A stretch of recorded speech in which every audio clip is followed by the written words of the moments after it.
What's up, everybody? Hobby with Cage, episode 221.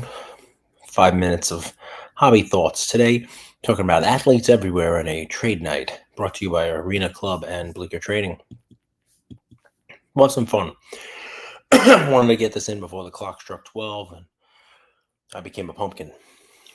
Felt a little like Cinderella at the ball today. Anybody who says anything other than that Fanatics took a tremendous leap forward from last year's event to this event is hating on it for no reason or wasn't there. And I have no reason to say anything but the truth. As you guys know, I bought my ticket. I bought my kid's ticket. If I hated it, I'd come out here and tell you I hated it. Go back and check my content from last year. I was there on a Friday talking about how empty it was. It was not empty on Friday. I talked to a bunch of dealers who said Friday was their best day. I talked to a bunch of dealers who made a killing today. I talked to a bunch of card people who loved it. A bunch of card people who said this was the future. I'll tell you the best that I can here. I take my kids to Disney World, and they don't believe me when I draw a comparison to the more organic Disney World experience that I had as a kid versus the kind of inorganic, forced version that they have.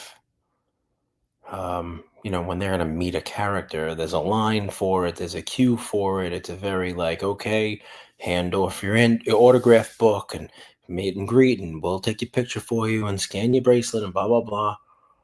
I tell my kids about a time when the characters roamed the park freely.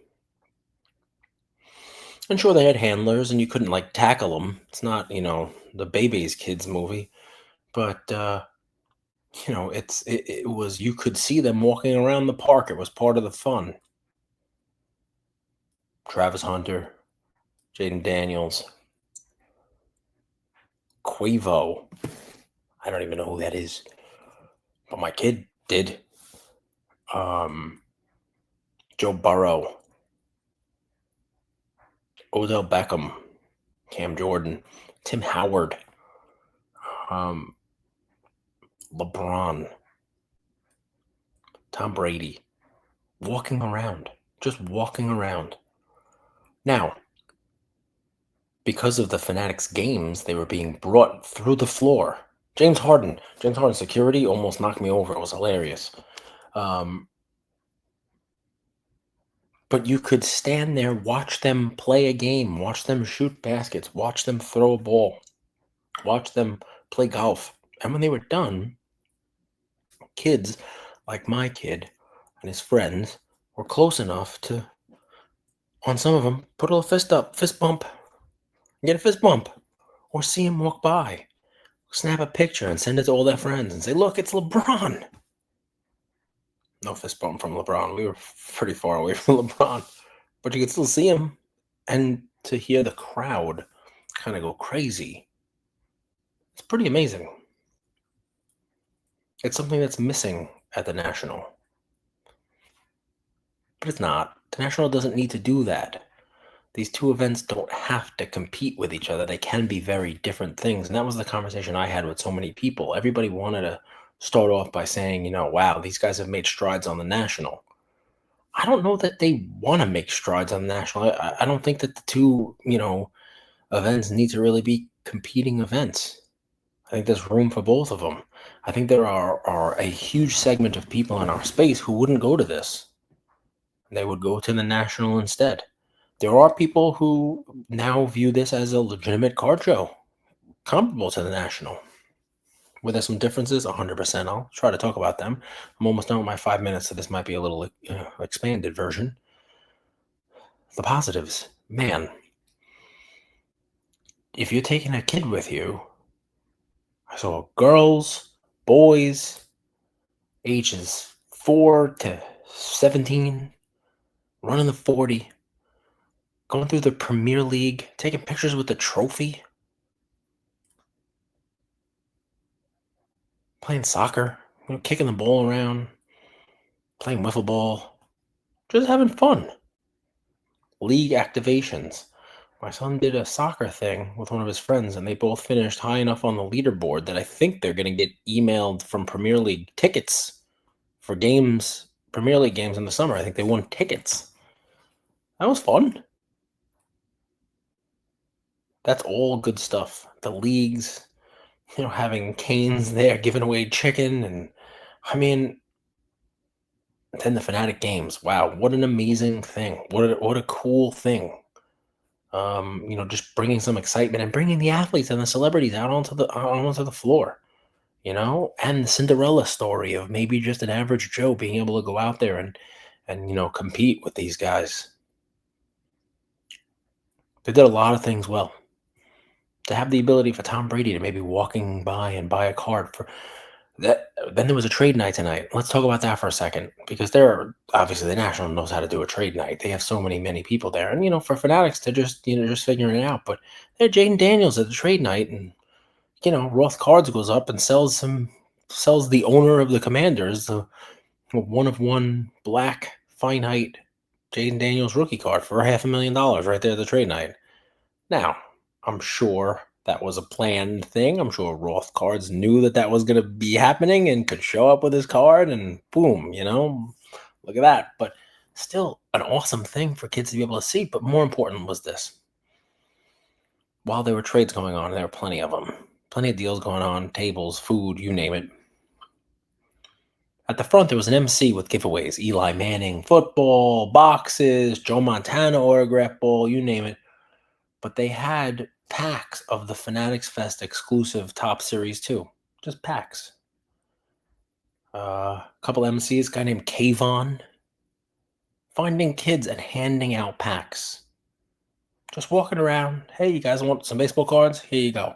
And the kids were up at the stage, asking for packs, getting packs. Free packs. Opening cards.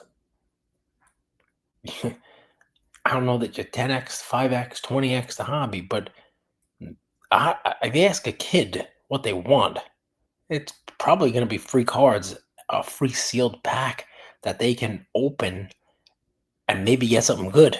Especially this one, where you can only get while you're there. These, the city background exclusives on the cards and just, cool stuff. Can't really complain about that. That's pretty good. I was going to leave halfway into that trade night. My son was like, nope, we're going to be up front. Yeah. And people were giving stuff. People were giving cards. People were giving packs. And he's like, I'm going to stay here. We keep me opening more packs. How do you beat that? How do you beat a kid not wanting to leave? That's telling you everything you need to know about the event. V-Friends. So my guy Adam Rips, happy that he's doing well. Breaks with Jess, overworking at V-Friends now. Just a different kind of event. Leaps and bounds ahead of where it was.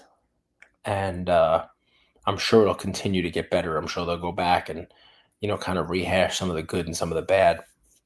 I will say this. For the folks thinking, National has, they're making ground on National. The lack of PSA or any on-site grading is awful. CGC was there. It's obvious that CGC is the favored partner.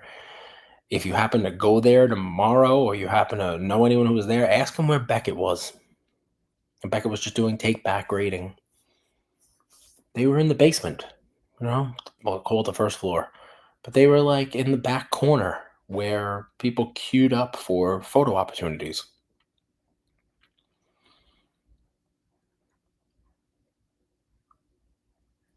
I asked a bunch of people, half of them didn't even know Beckett was there. CGC, I didn't see anybody there. I mean, I know their numbers are growing according to Gemry, but I didn't see anybody like grading a card with them at all. They did a great job with the event-specific drops. It creates liquidity. I talked about this yesterday with Travis Scott box. They had the F1 box, and they had the Series 2 Topps box. But another way to generate liquidity in the room, money being spent, increasing the value is having that on-site grading, having people be able to bring their cards, grade them, and then the dealers have at them. They sell them in the show, they trade them, they have them for trade night. It's just an entirely different aspect that was missing from this. That's not missing at the National. There's a huge part of what makes the National the National. And if I were, trying to tell Fanatics Fest one thing to add from the card side, that would be part of it. People love doing that on-site grading. That would be one big missing kind of hole in it if I had that. But other than that, everybody I talked to, all the dealers said it was a great show. All the dealers said, a lot of activity, a lot of cards coming up to the table, a lot of deals, a lot of sell. And yeah, I have zero complaints. Money well spent. A couple $100. 2 big days with my son. Walked a lot today. Came home. Really hoping he wakes up tomorrow and says he doesn't want to go. That he's done enough. He's had his fill, because I'm having a hard time walking. We had some fun, and that's that's 11 minutes. Jeez, I really went over the 5 minutes of thoughts, but I wanted to tell you guys kind of, fresh as I got home, what my thoughts were about, Fanatics Fest Day 2. I think they did a really good job. You know, um, my son didn't talk to LeBron. He didn't high five LeBron, but he saw him, and that was enough to tell everybody. You know what I mean? Jaden Daniels right in front of him. That was cool. Some pictures. Almost a fist bump. Not quite. But that's a cool thing. For a kid, it's a cool thing. And it's also cool because, look, that's an aspect of the space that, adds another layer to it, right? Like, I'm collecting Jaden Daniels cards, and one day maybe I can trade with him. Or maybe the owner of his team is buying my card. It's kind of cool. That's a kind of cool story. And I think they've done a really good job with it this year. Talk to you guys tomorrow. That's episode 221, brought to you by Bleecker Trading and Arena Club. I'm tired. I'm going to sleep. See you tomorrow, guys.